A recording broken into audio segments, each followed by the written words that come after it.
Assalamualaikum warahmatullahi wabarakatuh. Alhamdulillah. Alhamdulillah nahmaduhu wa nasta'inuhu wa nastaghfiruh. Wa na'udzu billahi min syururi anfusina wa min sayyiati a'malina. May yahdihillahu fala mudilla lahu wa may yudlilhu fala hadiya lahu. Asyhadu an la ilaha illallah wa asyhadu anna Muhammadan abduhu wa rasuluhu la nabiyya ba'dahu. قال الله تعالى في الكتاب الكريم أعوذ بالله من الشيطان الرجيم بسم الله الرحمن الرحيم يا أيها الناس اتقوا ربكم الذي خلقكم من نفس واحدة وخلق منها زوجها وبث منهما رجالا كثيرا ونساء واتقوا الله إن الله خبير بما تعملون صدق الله العظيم. وقال النبي صلى الله عليه وسلم An-nikahu sunnati faman lam ya'mal bi sunnati falaysa minni. Pemirsa budiman yang dimuliakan oleh Allah Subhanahu wa taala. Suatu kata yang sangat indah bagi para jomblo, bagi para kaula muda, generasi muda adalah kata-kata nikah. Nikah adalah suatu hal fitrah manusia. Keinginan yang sangat menggebu-gebu, keinginan untuk bersama, keinginan untuk membangun mahligai rumah tangga yang sakinah, mawaddah, warahmah. Setiap insan yang sehat pasti menginginkan membina rumah tangga dalam bingkai pernikahan. Siapapun dia, baik wanita maupun pria, laki-laki ataupun perempuan. Jika hal ini tidak dilakukan, maka menjadi pertanyaan besar bagi kita. Pemirsa budiman yang dimuliakan oleh Allah Subhanahu wa taala. Pernikahan adalah sunnatullah, bahkan menjadi sunnah Rasulullah sallallahu alaihi wasallam. Bagaimana manusia yang normal menyalurkan hasrat birahi syahwatnya sesuai dengan koridor agama, sesuai dengan jalan yang ditunjukkan oleh al-Islam. Islam tidak menginginkan umatnya tanpa ada hubungan yang halal. Islam mengajarkan kepada umatnya, mengajarkan kepada kita sebagai manusia yang fitrah untuk hidup berumah tangga. Oleh karena itu, kalau kita lihat, hukum asal daripada pernikahan itu adalah sunnah. Namun bisa menjadi wajib ketika seorang sudah mencapai puncak klimaks untuk menyalurkan hasrat birahi syahwatnya sesuai dengan koridor Islam, maka dia sampai kepada tingkatan wajib. Ketika dalam proses kehidupannya, proses pencapai menuju sebuah pernikahan, maka Rasulullah sallallahu alaihi wasallam menyuruh kita sebagai umatnya untuk banyak-banyak berpuasa. Kenapa? As-shaum junnatun. Karena puasa itu adalah dalam rangka sebagai benteng, tameng untuk menjaga syahwat kita sebagai seorang laki-laki ataupun perempuan. Maka dalam proses itu, ketika hukum awalnya sunnah bisa menjadi wajib, bahkan bisa menjadi mubah dan haram. Kalau mubah adalah sesuatu hal yang mungkin dianggap suatu hal tidak terlalu penting. Sedangkan bisa haram kalau pernikahan tersebut tidak berkeinginan untuk menciptakan keluarga yang sakinah, mawaddah, rahmah, menyakiti, menzolimi, mendiskreditkan wanita ataupun pria, itu sampai kepada tingkatan haram.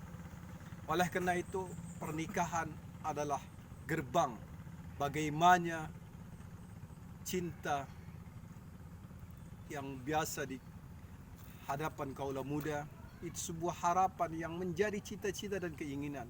Dengan pernikahan, hasrat yang sudah menggebu-gebu tersebut, biologis yang sudah menjadi keinginan selama ini dapat tersalurkan sesuai dengan koridor agama. Oleh karena itu, pernikahan adalah ibadah yang sangat panjang dalam Islam.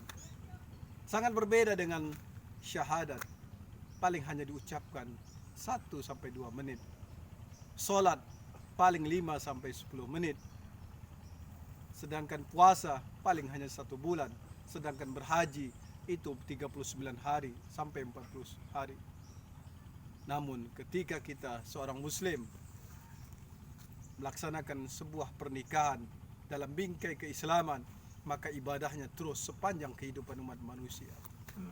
Maka para jomblo, para wanita, pria yang saat ini menanti kehadiran sang pangerannya, sang imamnya, sang buang hatinya, sang orang yang dicintainya, maka banyak-banyaklah berdoa kepada Allah Subhanahu wa taala. Mendekatlah kepada Allah Subhanahu wa taala.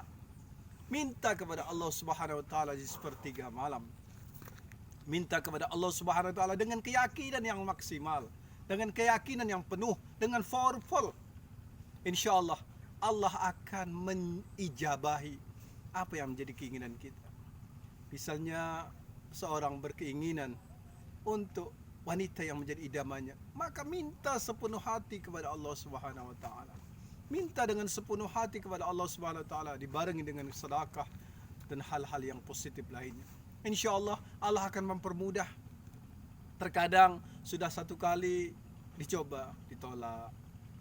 Minta lagi kepada Allah Subhanahu wa taala dengan keyakinan yang penuh, 2 kali sekarang ditolak. 3 kali ditolak. Yang kelima mungkin kena merasa iba, diterima. Sang buah hati, sang orang yang dicintai, kekasih yang dicintai, atau pangeran atau imam yang sudah dicita-citakan, diinginkan.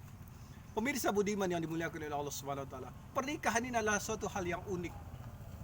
Suatu hal yang terkadang tidak bisa kita logikakan dalam kehidupan kita. Namun itu sudah menjadi takdir Allah Subhanahu wa taala. Bisa jadi orangnya pendek, tapi istrinya cantik jelita dan tinggi. Kemudian juga ada yang kutilang, kurus tinggi, dan yang semampai. Suaminya mungkin gemuk dan sebagainya. Hal itu tidak menjadi suatu ukuran, karena agama kita adalah mengukur kita kesesuaian dengan kafaah agama. Maka Nabi SAW mengatakan kepada kita, tungkahul mar'atu li arba'in, li jamaliha, li maliha, wali hasabiha, wali diniha, fasfar bidzatid din taribat yada. Menikahi wanita itu ada 4 hal yang harus kita camkan di dalam kehidupan kita.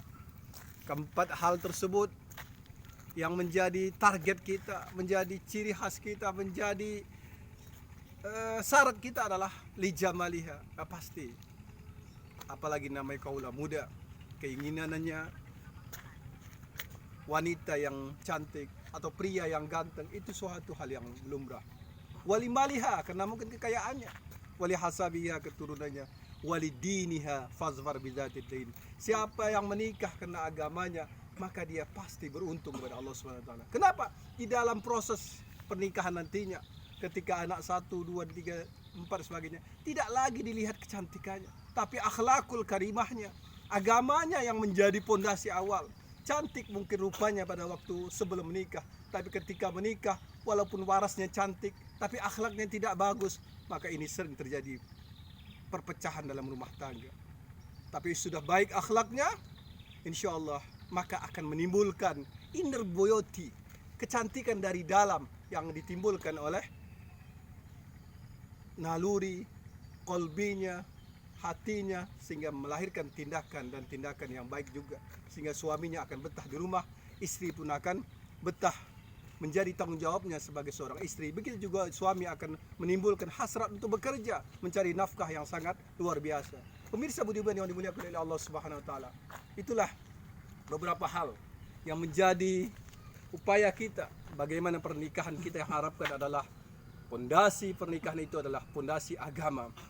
Yang lain, kecantikan, harta benda, keturunan itu akan mendampingi ketika agama sudah menjadi pondasi awal bagi cita-cita kita, bagi harapan kita, bagi upaya kita untuk melahirkan sebuah mahligai rumah tangga. Mudah-mudahan ada manfaatnya. Wallahu muwaffiq ila aqwamit thoriq. Assalamualaikum warahmatullahi wabarakatuh.